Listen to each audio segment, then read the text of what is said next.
విజయవాడ ఇంద్రకీలాద్రిపై కొలువైన శ్రీ దుర్గా మల్లీశ్వర స్వామివార్ల దేవస్థానంలో అత్యంత వైభవంగా జరిగిన భవానీ దీక్షల విరమణ కార్యక్రమాలు 5వ రోజు పూర్ణాహుతితో దిగ్విజయంగా ముగిశాయి.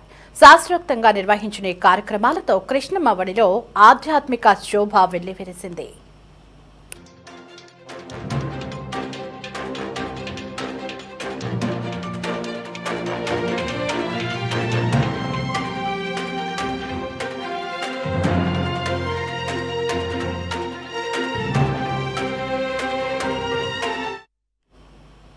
దేవస్థానం స్థానాచార్యులు శివప్రసాద్, ప్రధాన అర్చకులు దుర్గాప్రసాద్తో పాటు ఇతర వైదిక కమిటీ సభ్యుల పర్యవేక్షణలో పాత యాగశాలలో పూర్ణాహుతి కార్యక్రమం నిర్వహించారు. ఉప ప్రధాన అర్చకులు, ముఖ్య అర్చకులు శాస్త్రం ప్రకారం పూజా కార్యక్రమాలు నిర్వహించారు. దీంతో భవానీ దీక్షలు శుభప్రదంగా ముగిశాయి.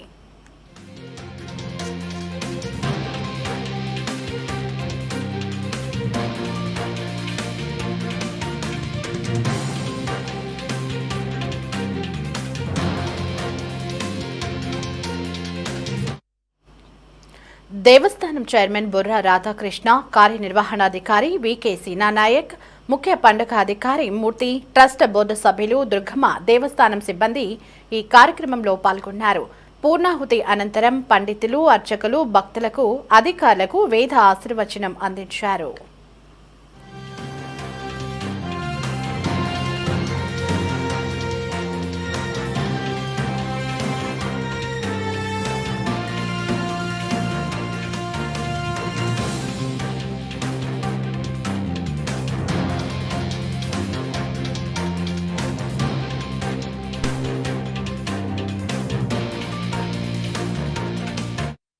భవాని గత 5 రోజులుగా అంటే మొన్న 11వ తారీఖు నుంచి ఈ రోజు వరకు ఈ సంవత్సరం ప్రభావనామ సంవత్సరానికి దుర్గా అమ్మవారి భవానీ దీక్షలు విరమణ అత్యంత వైభవోపేతంగా ఇంతకుముందు ఎప్పుడూ లేనంతగా అంటే ఇది దినదిన ప్రవర్తమానం అవుతోంది.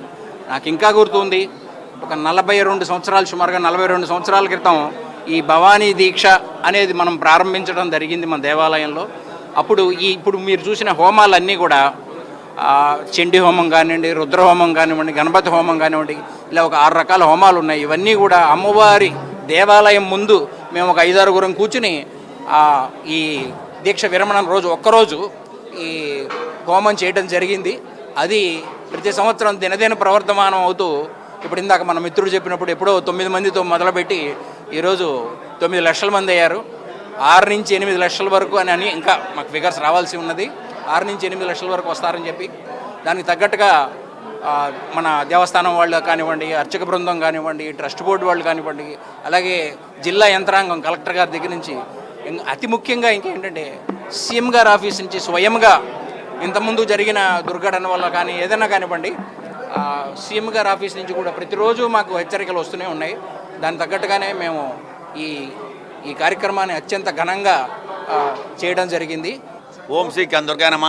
మరి ఈరోజు 10:30 గంటల నుంచి స్టార్ట్ చేసి పూర్ణాహుతి కార్యక్రమంతో ఇవాళ మన అఫిషియల్గా భవానీ దీక్ష విరమణ అనేది మరి మన దేవాలయం తరఫున చేయడం జరిగింది. మరి చేసినా కూడా మరి భవానీలు ఈరోజు, రేపు, ఎల్లుండి వరకు వస్తూనే ఉంటారు. కానీ 5 డేస్ సందర్భంగా ఇవాళ చేయాలి కాబట్టి ఇవాళ ఏనాటి నుంచో వచ్చే పద్ధతి ప్రకారం ఇవాళ మేము పూజ చేసి ఇక్కడ స్వస్తి అన్నట్టుగా పలిగాము. మరి ఇక్కడ ఈ 5 రోజుల కార్యక్రమాలు మీరు చూశారు, ఎప్పటి నుంచో కూడా మీరు చూస్తున్నారు ఈ టెంపుల్ మీద. మరి ఇంకా ఈసారి ఇంకా బెటర్గా నెంబర్ 1గా చంద్రబాబు నాయుడు గారు చెప్పిన మీదకి, చంద్రబాబు నాయుడు ఆర్డర్స్ మీదకి నెంబర్ 1గా అన్ని డిపార్ట్మెంట్లు మీకు కింద చెప్పాను నేను, కలెక్టర్ గారి దగ్గర నుంచి, కమిషనర్ గారి దగ్గర నుంచి, మున్సిపల్ కమిషనర్ దగ్గర నుంచి, ఎండోమెంట్ కమిషనర్ దగ్గర నుంచి, మొత్తం మా మంత్రి గారు, ఎండోమెంట్ మంత్రి గారి దగ్గర నుంచి ఇక్కడ సిబ్బంది, మా ఈఓ గారితో పాటు మేమంతా మా కమిటీ సభ్యులు అందరం కలిసి ప్లానుడ్గా ఇది ఎవరి పని వాళ్ళు చేసుకున్నట్టుగా ప్లాన్ చేసి మరి అన్ని భక్తులు అనే వాళ్ళకి వినాయకుడి దగ్గర నుంచి అంతా ఇంకా దూరం నుంచి కూడా వాళ్ళు బీఆర్టీఎస్ రోడ్డుకి వస్తే కూడా అక్కడ వెహికల్స్ పంపడం జరిగింది. ఈసారి ఇంతకుముందు లేదు. బీఆర్టీఎస్ రోడ్డు కూడా మన టెంపుల్ బస్సులు పంపించాం, అక్కడి నుంచి బస్సుల్లో వస్తం కోసం. మరి రైల్వే స్టేషన్, బస్ స్టాండు అన్నీ వచ్చి కింద ఘాట్లో కూడా ఎప్పుడు లేకుండా మీరు అర్ధరాత్రి కాడ చూస్తుంటే మీకు అర్థమయ్యేది, అసలు కారు వెళ్తానికి లేదు నిన్న రాత్రి. మరి ఈ రకంగా మన ఊరు ఎక్కడెక్కడి నుంచో ఎన్నో వందల మైల్ నుంచి వచ్చిన భక్తులకి ఆహారం ఇవ్వాలనే ఉద్దేశంతో వాళ్ళంతా కూడా ఇవ్వడం జరిగింది. అట్లాగే చుట్టూ మొత్తం కూడా మనం టాయిలెట్స్ కానీ ఆ భక్తులు ఎక్కడెక్కడి నుంచి వచ్చే వాళ్ళందరికీ కూడా మంచినీళ్ళు సదుపాయం కానీ అది కార్పొరేషన్ తీసుకుంది. జై దుర్గా భవాని.